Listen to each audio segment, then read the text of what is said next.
Élie espérait voir la manifestation de Dieu à travers le tremblement de terre ou le feu. Or, notre Dieu n'est pas une force cosmique. Dieu s'est dit plutôt à travers une brise légère. Dieu se dit non dans le bruit, mais dans le silence. Le silence dit Dieu. Cette expérience, qui est un appel à la conversion d'Élie sur sa conception de Dieu, interpelle aussi nos diverses présentations ou représentations de Dieu et aussi les spectacles de bruit qui entourent de plus en plus prédications ou assemblées de prière. Pour parler à Dieu, nous n'avons pas besoin de faire de bruit. Notre Dieu n'est pas sourd. Il entend, il parle. Comme l'évoque le psaume 113b, il n'est pas comme les idoles qui ont des bouches et ne parlent pas, des oreilles et n'entendent pas. En parlant de Dieu, nous n'avons pas besoin de faire du bruit. Le bruit empêche le silence intérieur. Le bruit nous décentre de nous-mêmes. Le bruit nous décentre de Dieu. La prière ou la célébration ou les assemblées de prière ne sont pas des spectacles. Quand nous prions, nous ne voulons pas changer les plans de Dieu sur nous. Au contraire, nous demandons à Dieu la grâce de pouvoir entrer dans sa volonté, dans la volonté du Seigneur. Le silence et la méditation lors de nos prières et célébrations nous élèvent alors vers Dieu et nous confrontent à la vérité de nous-mêmes, la vérité de notre vie.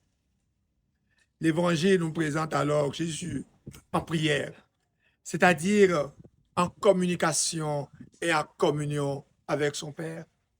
Jésus prie. Jésus prie dans le silence. Jésus prie à l'écart. Il est notre modèle de prière, qu'il inspire nos divers modes de prier à partir de l'intérieur de nous-mêmes. Et qu'est-ce qui est agréable à Dieu dans nos prières? Ce ne sont certes pas d'abord nos paroles ou les rites, mais notre relation à lui, notre cœur. Nous pouvons avoir tout à disposition et passer à côté de la grâce. Nous pouvons avoir tout à disposition et passer à côté du salut. C'est-à-dire ne pas voir Dieu qui se manifeste à nous, Dieu qui passe. Paul parle ainsi des Juifs. Ils sont en effet israélites. Ils ont l'adoption, ils ont la gloire, ils ont les alliances, ils ont la législation, ils ont le culte, ils ont les promesses de Dieu, ils ont les patriarches. Et c'est même de leur race que le Christ est né. Oui, frères et sœurs, comme eux, nous chrétiens, nous avons autant de richesses, et même bien plus, tant de manifestations de Dieu dans nos vies et autour de nous. Mais nous pouvons aussi passer à côté de la grâce.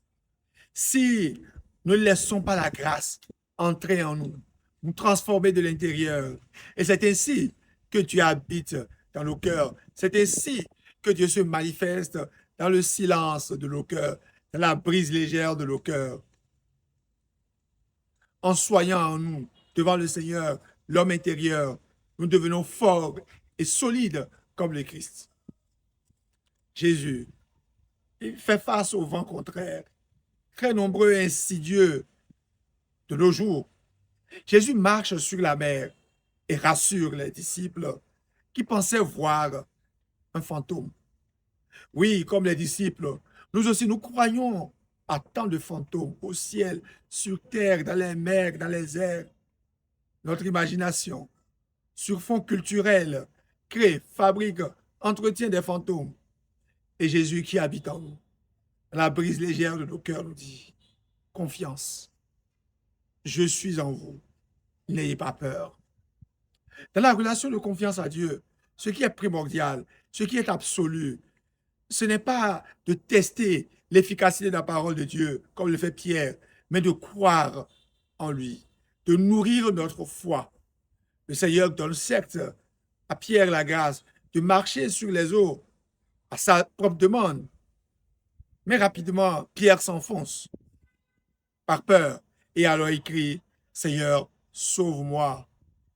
Ce ne sont donc pas les miracles et les prodiges qui importent ou rassurent ou sauvent, mais le Christ, sa présence en nous, sa parole dans nos vies.